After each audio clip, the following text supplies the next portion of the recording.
klausykitės muzikos?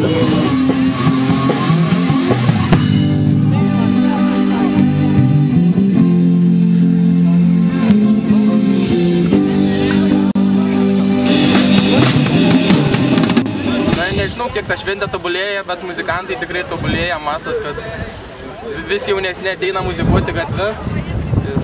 Tikrai šaunu.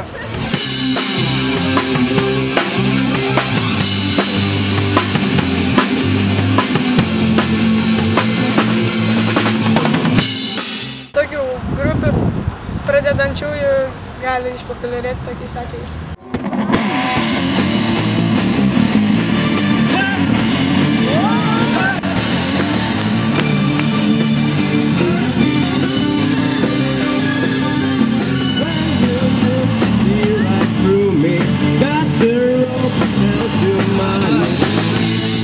Per ilgai užsibuvome pogrindyje, ta prasme Rusija, ir norėjom išeiti į lauką, pasirodyti ir platesnei visuomenei.